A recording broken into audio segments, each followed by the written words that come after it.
नमस्कार। चुनावी महासंग्राम में आपका स्वागत है। मैं हूं आपके साथ सलमान नजीर।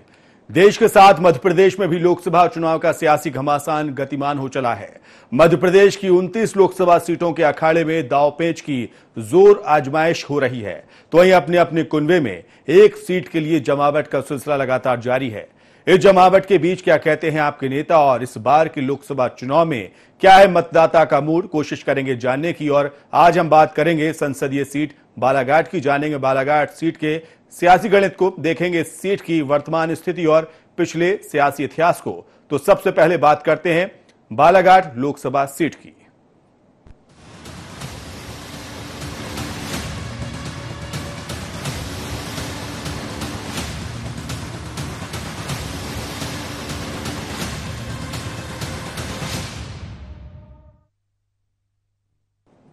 तो चलिए शुरुआत करते हैं चुनावी महासंग्राम में। सबसे पहले अब बालाघाट सीट की कि बालाघाट सीट की क्या कुछ स्थिति है और क्या कुछ यहां का इतिहास रहा है।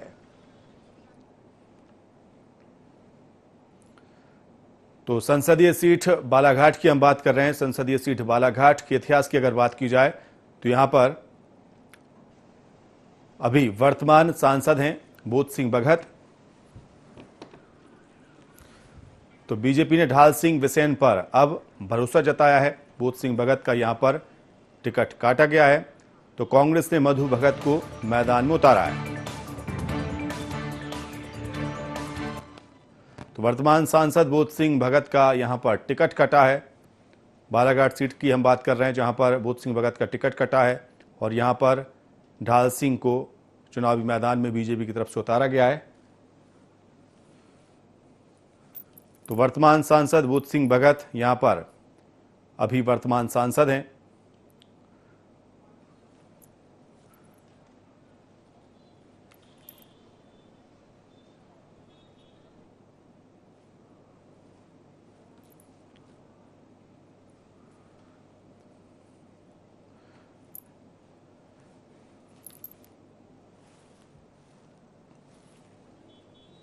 तो संसदीय सीट बालाघाट की हम बात कर रहे हैं जहां पर अभी बोध सिंह भगत का टिकट कटा है और इसके साथ ही अब बालाघाट संसदीय सीट की अगर बात की जाए तो बालाघाट बैनगांव नदी की गोद में बसा है। दक्षिण पूर्वी मध्य प्रदेश का एक शांत और सुंदर ये शहर है और इसके साथ ही ये आदिवासी बहुल क्षेत्र बताया जा रहा है।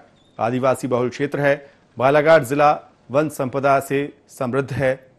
तो ये जो खास बातें हैं बालाघाट की, हम आपको बता रहे हैं। मानचित्र पर एक महत्वपूर्ण स्थान है। खनिज मानचित्र पर देश का करीब 80% मैग्नीज का उत्पादन बालाघाट से होता है।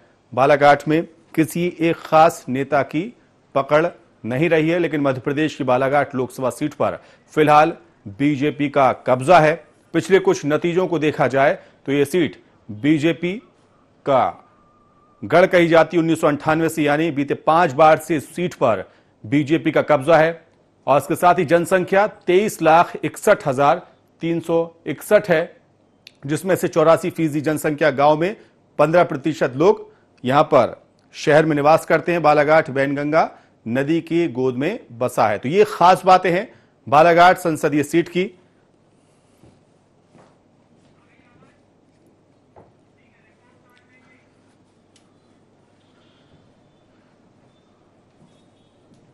तो चलिए अब आपको बताते हैं सांसद का रिपोर्ट कार्ड। तो बोध सिंह भगत 2014 का चुनाव जीतकर पहली बार संसद पहुंचे। सांसद का रिपोर्ट कार्ड हम आपको बता रहे हैं। 5 सालों के दौरान लोकसभा में उपस्थित 82%, इनकी उपस्थिति जो है 82% रही। लोकसभा में उन्होंने 21 डिबेट में हिस्सा लिया और 113 प्रश्न पूछे। उन्होंने 20 बहस में भाग लिया है। तो ये सांसद का रिपोर्ट कार्ड हम आपको बता रहे हैं कि उन्होंने क्या कुछ किया है अपने कार्यकाल में। बोध सिंह ने प्रधानमंत्री उज्ज्वला योजना, अटल पेंशन योजना, ब्याज मुक्त लोन जैसे मुद्दों पर सवाल किए हैं। तो ये अहम जो चीजें हैं वो हम आपको बता रहे हैं। बोध सिंह भगत को उनके निर्वाचन क्षेत्र में विकास कार्यों के लिए 25 करोड़ रुपए आवंटित हुए, जो कि ब्याज की रकम मिलाकर 25.38 करोड़ हो गई थी। इसमें से उन्होंने 21.47 यानी मूल आवंटित फंड का 84.19% खर्च किया। तो वही उनका करीब 3.92 करोड़ रुपए का फंड बिना खर्च किए ही रह गया। बोध सिंह भगत 2014 का चुनाव जीतकर पहली बार संसद पहुंचे 5 सालों के दौरान लोकसभा में उपस्थिति 82% रही।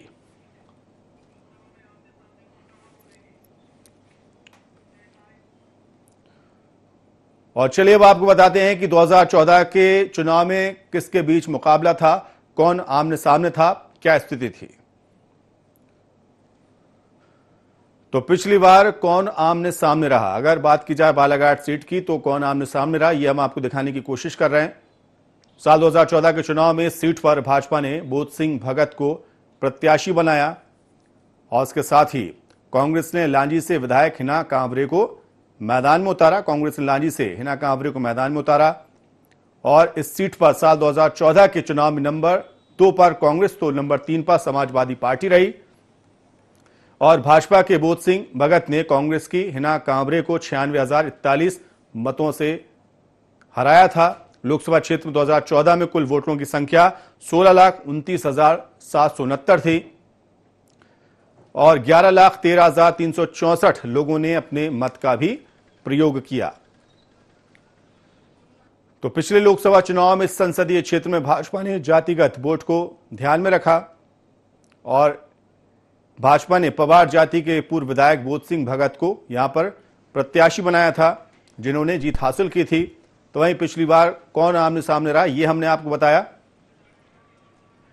और चलिए अब आपको बताते हैं विधानसभा की स्थिति क्या रही। पिछले विधानसभा चुनाव में मुकाबला कैसा रहा, कौन को कितनी सीटें मिली, किसका कब्जा रहा। बालाघाट लोकसभा सीट के अंतर्गत 8 विधानसभा सीटें आती हैं। 8 विधानसभा सीटों से मिलकर बालाघाट बना है। बैहर, बालाघाट, बारघाट, लांजी, वार सिवनी और इसके साथ ही सिवनी, परसवाड़ा, कटंगी, यहां के ये विधानसभा सीटें हैं। तो 8 विधानसभाओं से मिलकर एक संसदीय सीट यहां पर बालाघाट है। 8 सीटों में से 4 पर कांग्रेस तो 3 पर बीजेपी का कब्जा है।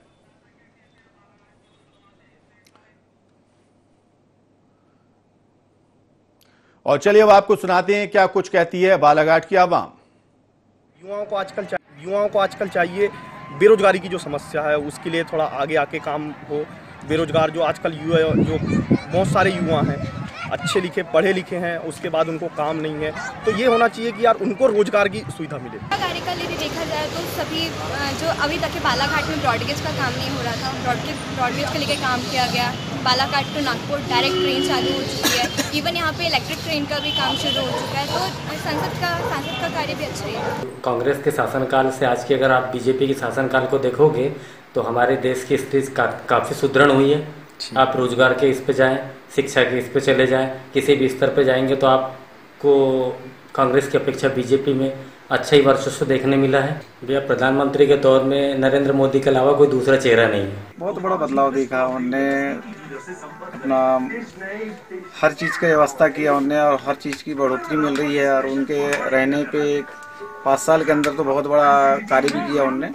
लालबर्रे का तो विकास हुआ ही है, बालाघाट का भी विकास हुआ, अन्य क्षेत्रों का कुछ कम भी हुआ हो तो भी हमारी सरकार में, बीजेपी सरकार में आज तो 10 साल 5 साल में जो हमारा 50 साल में जो नहीं हुआ पहले, वो उपलब्धि माननीय नरेंद्र मोदी जी के हस्ते। मानता हूँ कि यहाँ जब तक कांग्रेस की सरकार थी तब तक के तो ऐसा कुछ नहीं था, यानी कि दिल्ली नहीं थी, ये नहीं थी। अब तो इतना सुविधा हो गई, यानी कि बहुत डेवलप हो गई है।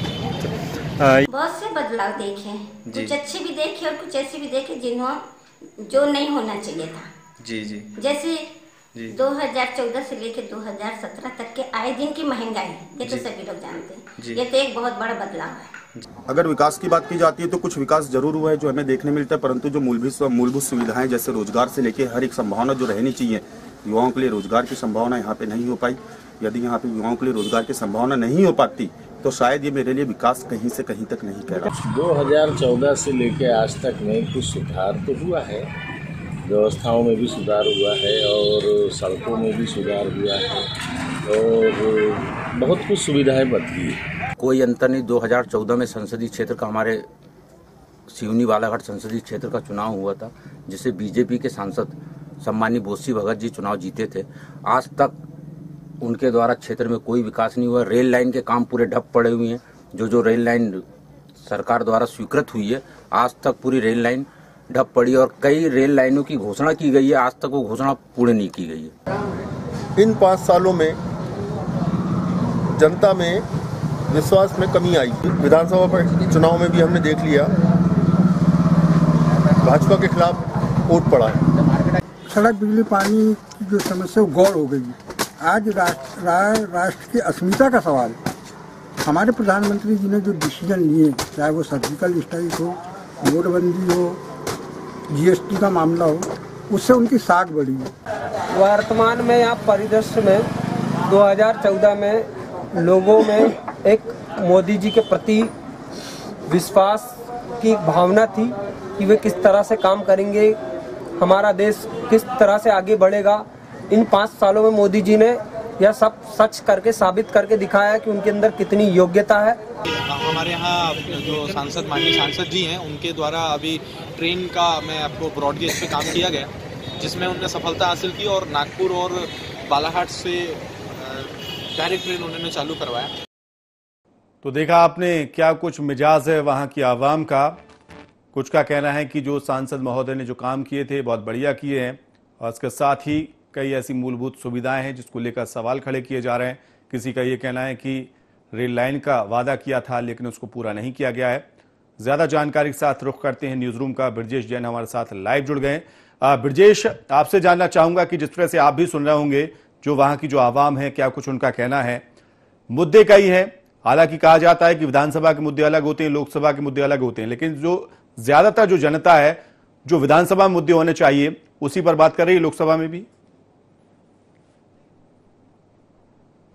उतरते तो मुद्दे एक समान ही रहते हैं, चाहे चुनाव कोई सा भी हो। और हमने देखा कि विधानसभा चुनाव में भी स्थानीय मुद्दे जो थे बहुत हावी रहे। जैसे मैहर में एक अस्पताल में महिला डॉक्टरों की भारी कमी थी, और महिला डॉक्टरों की कमी होने के कारण उस क्षेत्र की पूरी जनता ने कांग्रेस को वोट दिया। तो इस तरह छोटे छोटे मुद्दे भी कभी कभी भारी हो जाते हैं। और गढ़ी में जैसे सिंचाई की समस्या है, किसान कई बार धरना प्रदर्शन कर चुके हैं, लेकिन इसके बावजूद नहर की जो उनकी मांग है वो पूरी नहीं हो पाई है। तो स्थानीय मुद्दे काफी हावी रहते हैं। और हमने देखा था कि बोध सिंह भगत जब भी दौरे पे ग्रामीण क्षेत्रों में जाते थे तो यही छोटी छोटी समस्या भारी बनकर उनके सामने आती थी और उनको विरोध का सामना करना पड़ता था।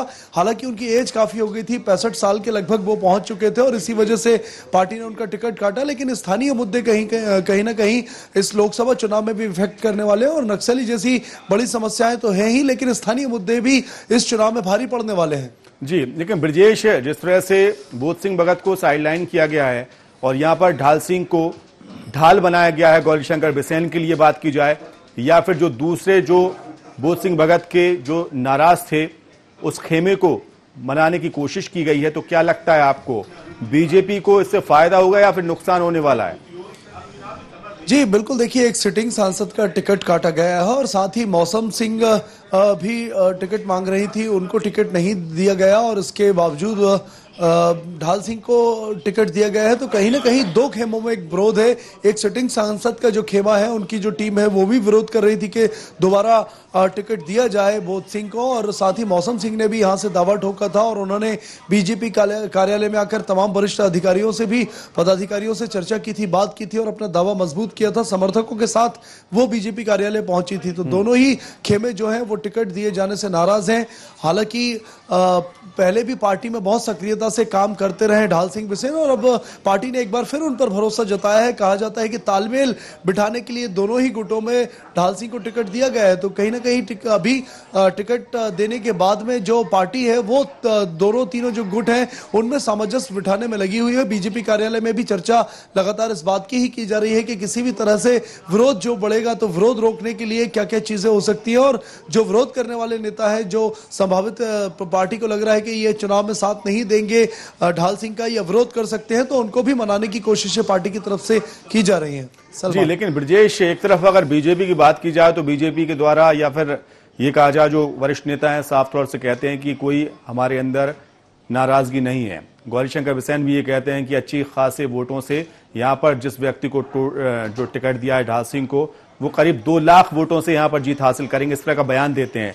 लेकिन उसके बाद ही जो उनकी बेटी है मौसम सिंह, वो सोशल मीडिया पर एक लाइन लिखती हैं और उसमें अपना दर्द छलकता हुआ नजर आता है। वो ये कहती हैं कि एक नेता पुत्री होने का जो उनको खामियाजा है वो यहां पर भुगतना पड़ा है। तो क्या लगता है, दर्द सोशल मीडिया पर छलका रही हैं, क्या वोटरों के बीच भी जाकर अगर ऐसा वो करती हैं तो नहीं लगता आपको कि बीजेपी की मुश्किलें बढ़ जाएंगी?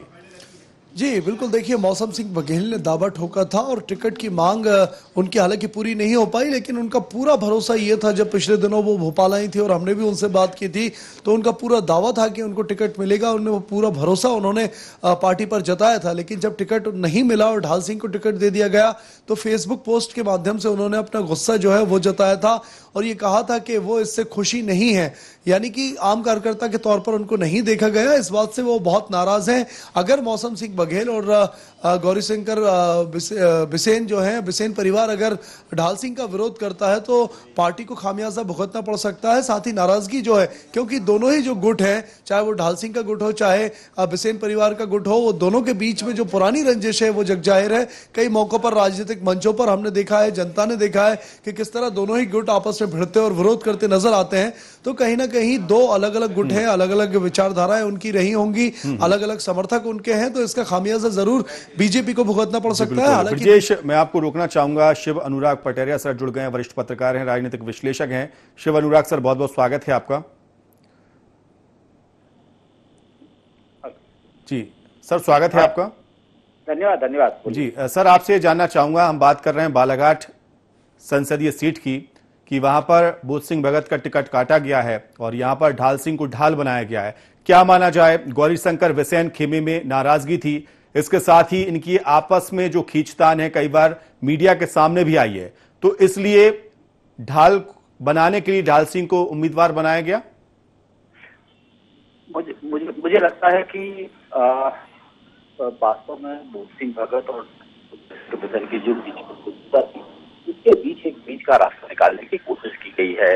ढाल सिंह बिसेन भी उस क्षेत्र के बड़े महत्वपूर्ण राजनेता हैं और वो भारतीय सरकार में मंत्री भी रहे हैं, परिवहन मंत्री बहुत रहे हैं। वहाँ जो जातिगत संतुलन है उसके हिसाब से बिसेन के जो समुदाय है एक बड़ा प्रभाव क्षेत्र वाला इलाका है। तो मुझे लगता है कि एक थर्ड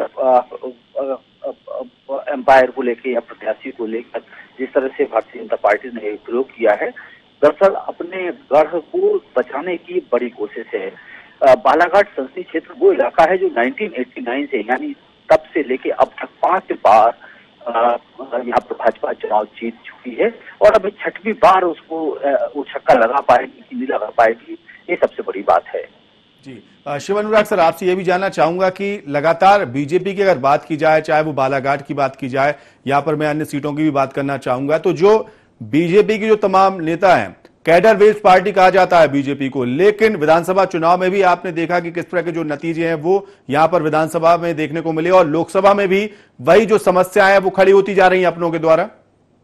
देखिए, बहुत ज्यादा परिणाम ऐसे नहीं है, वहाँ पे लगभग बराबरी का परिणाम है। 8 विधानसभा क्षेत्र हैं इस लोकसभा में और 8 में से 3 पर भारतीय जनता पार्टी, 1 पर निर्दलीय, 4 पर कांग्रेस का कब्जा है। तो लगभग जो है 40 और 60% का सारा मामला है। दूसरा, मध्य प्रदेश विधानसभा के बारे में सिर्फ आपसे आग्रह करना चाहूंगा कि दोनों दलों को लगभग समान मत मिले हैं, 41% वोट मिला है। सीटों में भले ही एक फर्क हो 109, 114 का, तो 5 सीटों का जो अंतर है वो एक अलग चीज है। तो कुल मिला के टक्कर जबरदस्त है और इस टक्कर आपको बालाघाट में भी आपको देखने को मिलेगी। जी, और सर जिस तरह से हिना कामरे की अगर बात की जाए तो पिछली बार मैदान में थी और उनको हार का मुंह देखना पड़ा था और ऐसे में कांग्रेस पार्टी ने उनको एक बड़ी जिम्मेदारी दी है, तो क्या लगता है कि आपको यहाँ पर कितना फर्क, कितना असर पड़ पाएगा इसको लेकर? देखिए, भारतीय जनता पार्टी के जो नेता हैं, चाहे बोध सिंह भगत हो, चाहे ढाल सिंह बिसेन हो, चाहे गौरी शंकर बिसेन हो, ये फुल टाइम पॉलिटिशियन की तरह बिहेव करते हैं। खासतौर से गौरी शंकर बिसेन की पत्नी वहाँ जिला पंचायत के अध्यक्ष शायद अभी भी होंगी, वो वहाँ पे सक्रिय रहते हैं, लगातार उपलब्ध वो वहाँ पे बालाघाट में रहते हैं। ढाल सिंह बिसेन भी भोपाल से लेकर बालाघाट तक लगातार सक्रिय रहते हैं, जबकि भाजपा कांग्रेस के जो मंत्री हैं प्रदीप जायसवाल, वो एक व्यवसायी मंत्री हैं, शराब का व्यवसाय या शायद रेत का भी व्यवसाय करते हैं। तभी वो अपने इलाके में चले जाते हैं। और जो विधानसभा उपाध्यक्ष हैं हिना काबरे, वो भोपाल से निकलकर सीधी किरणापुर चली जाती हैं। बालाघाट में जो जिले में सक्रियता है कांग्रेस के किसी भी नेता की ऐसी नहीं है जो पूरे जिले में एक सक्रिय चेहरे के तौर पर उसे स्वीकार किया पहचाना जाए। जी चलिए, शुक्रिया शिव अनुराग सर इस तमाम चर्चा के लिए हमारे साथ जुड़ने के लिए, आपने अपना कीमती वक्त दिया। और अब रुख करते हैं सिवनी का, जहां पर हमारे सहयोगी जितेंद्र भारद्वाज हमारे साथ फोन लाइन पर जुड़ गए। जितेंद्र, आपसे जानना चाहूंगा कि अगर बालाघाट की अगर बात की जाए तो वहां पर अभी ऐसे कौन से मुद्दे हैं जो लोकसभा चुनाव में देखने को मिल सकते हैं, जिसकी तरफ जनता का रुझान जा रहा है? जी मैं मेरे को बता दूं आपको सलमान की, जिस तरीके से सिवनी और बरघाट जो विधानसभा, ये बरघाट विधान सिवनी विधानसभा महत्वपूर्ण कहलाती है, क्योंकि जो सिवनी विधानसभा ये समान नगरों की जो है सभी समान नागरिक यहाँ पर वोटर्स यहाँ पे जो कहलाते हैं। इसके साथ साथ बरघाट विधानसभा जो है ये पवार समाज और आदिवासी समाज का जो है एक मिला जुला विधानसभा कहलाता है। इसके साथ साथ जिस तरीके से यहाँ पर जो प्रत्याशी दल सिंह विसेन जी को जो है यहाँ पे टिकट दी गई है भाजपा से, तो इनके विरोध में कांग्रेस जो है मधु भगत जी को यहाँ पे जो है टिकट प्रदान की गई है। तो दोनों में ये देखा जाए तो सामाजिक रूप से जो है महत्वपूर्ण माने जा रहे हैं, दोनों सीटें जो है महत्वपूर्ण है। और उसके साथ साथ कांग्रेस और भाजपा की हम बात करें टक्कर जरूर देखी जा सकती है। सलमान जी जितेंद्र, जातिगत समीकरण की अगर बात की जाए तो किस तरह के जो जातिगत समीकरण है वो नजर आ रहे हैं यहाँ पर? जी बिल्कुल, मैं आपको बताऊं जिस तरीके से पूर्व में बरघाट विधानसभा की हम बात करें, विधानसभा चुनाव में भाजपा ने जिस तरीके से यहाँ पे डाउन हुई है और कांग्रेस से यहाँ पे जो है जिस मतों में से जीती है, तो कहीं ना कहीं यहाँ पे जो है जातिगत का पल्ला जरूर यहाँ पे भारी रहा है। उसके साथ साथ मैं आपको बता दूं सिवनी बालाघाट की अगर हम बात करें तो जातिगत समीकरण के हिसाब से भी देखा जाए तो दोनों कैंडिडेट जो कांग्रेस और भाजपा के हैं, दोनों मजबूत यहाँ पे नजर आ रहा है। जी और जिस तरह से अगर सांसद की अगर बात की जाए तो बोध सिंह भगत का टिकट तो काट दिया गया है, लेकिन उनकी क्या पोजीशन बताई जा रही है? टिकट कटने से क्या कार्यकर्ता निराश हैं और जनता का क्या कुछ मूड है, क्योंकि बोध सिंह भगत का टिकट काटकर ढाल सिंह को ढाल बनाया गया है? जी बिल्कुल सलमान, मैं बता दूं बोध सिंह भगत की अगर हम बात करें तो लगातार वो विवादों में रहे हैं, आम जनता से उनका संपर्क कम ही रहा है। लगातार मीडिया से लेकर वो सभी से जो है नाराज रहते थे, किसी भी कार्यक्रम में या सामने नजर नहीं आते। यहाँ तक कि इनका जो है पार्टी फंड का जो पैसा है, इनकी निधि का जो पैसा है, वो गरीबों का पैसा पार्टी कार्यकर्ताओं में बांटा गया था, जिस मामले को लेकर काफी उछाल मामले में रहा। तो कहीं ना कहीं जो वोटर्स हैं, मधु भगत अधिकांश वोटर्स यहाँ पहचानते नहीं है, जानते नहीं है।